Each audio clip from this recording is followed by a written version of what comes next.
Sei que você está procurando para ter resultados rápidos no mercado de criptomoedas e eu tô aqui para te ajudar. Então o que eu te peço é pare de sardinhar agora, pare de comprar game coins e porcarias, shitcoins e venha aprender junto comigo tudo o que você precisa para se tornar um investidor profissional bem-sucedido. Curso Mestres do Bitcoin é o curso mais completo do Brasil. Clique no link abaixo para saber mais e somente nesse mês a gente vai oferecer um cupom de desconto com 55% de desconto. Não fique para trás e garante já a sua vaga porque é limitado. Tamo junto, fofa! A Solana, então, ali, ó, apresentou esses 3 travamentos, setembro, tá, pessoal? Maio e junho. Então, esses dois aqui bem mais recorrentes, diga-se de passagem. Ali, muito atrelado, mas teve um outro fator interessante que a Solana, apesar disso, evoluiu em número de validadores, né? Ela mais que dobrou ali o número de validadores, tentou fazer esse caminho de descentralização. Cara, a gente na Mercúrio Pro, a gente fez até um profile de Solana, explicando essa dinâmica, explicando muito da nossa tese de Solana, né, o que a gente via, né, a gente explicou um pouco o mecanismo, enfim. A Solana, ela trouxe um mecanismo muito inovador para o mercado, que é o mecanismo de Proof of History. Esse mecanismo, ele tem um líder, e esse líder, ele vai propondo as transações, depois essas transações são processadas pelos outros validadores. Basicamente, ele funciona desse jeito, ó. Tem o líder, esse líder propõe as transações são processadas pelos validadores.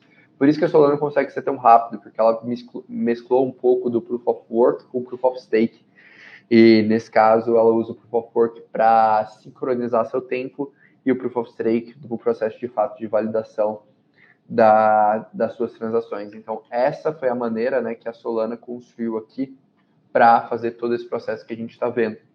E quando a gente criou, né, a gente fez esse profile antes desse crescimento estrondoso da Solana, a gente tinha uma tese, né, muito nessa linha, né, que a gente tinha uma vantagem de processamento computacional, um ponto negativo muito atrelado à adaptação desse ecossistema e também complexidade, se isso poderia gerar algum débito técnico, e a questão da originalidade da Solana.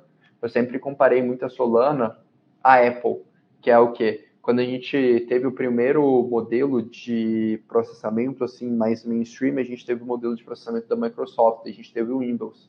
Provavelmente o computador que eu estou utilizando agora e boa parte de vocês está utilizando, independente da máquina, da marca, ela provavelmente roda Windows. Qual que é o único computador que não roda Windows? É o da Mac. Por quê? Porque a Apple tem a proposta de ter um sistema operacional próprio e isso gera algumas eficiências. Então, normalmente, quando você é um designer, um DJ, etc., você utiliza essa estrutura. Então, isso foi o ponto que brilhou o nosso olho na Solana, junto com os grandes hackathons. Ela estava conseguindo construir comunidade de uma forma muito boa, estava conseguindo fazer comunidade de uma forma muito boa. Então, essa foi a nossa tese inicial Solana. Qual que era a nossa principal contratese como investidor? E dicas de passagem, né? A gente tem Solana na carteira hoje, mas a gente está reduzindo a posição de Solana na carteira. Qual que era a nossa principal contratese? Era justamente que a Solana poderia ter algum débito técnico passado. O que significa? Basicamente, ela propôs uma solução muito nova, uma solução muito complexa, e aquela solução poderia ter ali alguma falha da forma que ela fez. O primeiro bug que aconteceu na Solana, em setembro, foi um bug por conta da arquitetura que ela desenvolveu no Proof of Work, que ela basicamente ela não tinha uma estrutura de organização de transações. E aí ela sofreu um ataque de DDoS, porque era algo extremamente barato, e isso fez vários forks dentro da rede e fez com que ela tivesse que resetar. A segunda falha dela foi que uma dessas filters que elas implantaram para resolver o ataque que elas sofreram em setembro não foi 100% funcional. Por isso que ela sofreu um ataque em maio.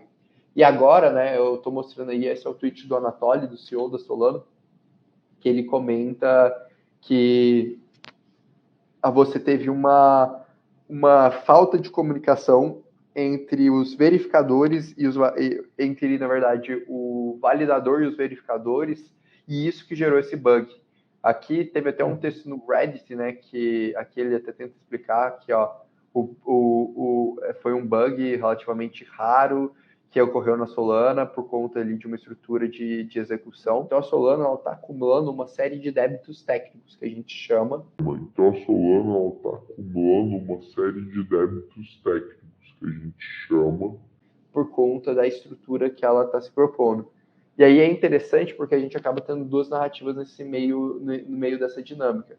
Quais são essas duas narrativas? Primeira narrativa é da Solana, que ela está rodando, né, para o longo prazo.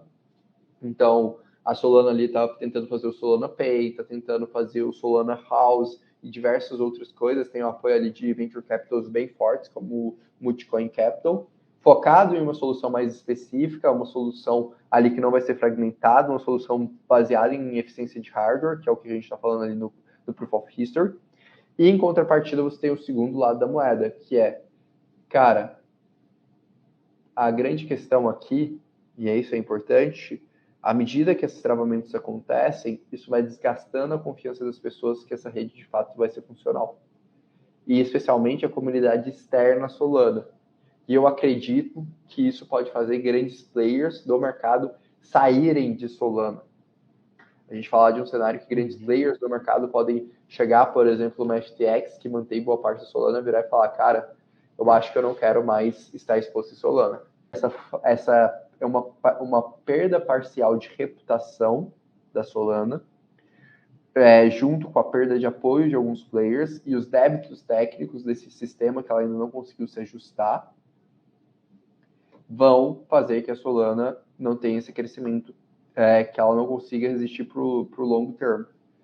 Hoje eu ainda estou apostando em Solana? Estou. Provavelmente vou reduzir minha posição em Solana, isso a gente é super franco aqui na Mercúrio, mas é o que eu estou fazendo de leitura. Então, não é algo para mim que é super crítico, na verdade é algo que, enfim, já aconteceu algumas outras vezes na rede, mas é algo que me incomoda, especialmente porque esse último bug teve muita pouca transparência. Cara, para a gente entender de forma técnica esse bug, a gente teve que falar com uma série de validadores no Reddit, o Igor passou a noite conversando, porque eles não deram uma clareza, e isso foi uma coisa que eu gostei nas últimas vezes, porque a Solana foi muito clara do bug de setembro e do bug de maio, do que aconteceu exatamente. Assim, foi um bug muito mais inesperado esse de agora, pelo que deu para perceber, pelo que deu para sentir. Então, esse foi um incômodo que me gerou do ponto de vista de analista fundamentalista dessa rede, tá, pessoal? Não fazemos recomendação de investimento. Inscreva-se no canal.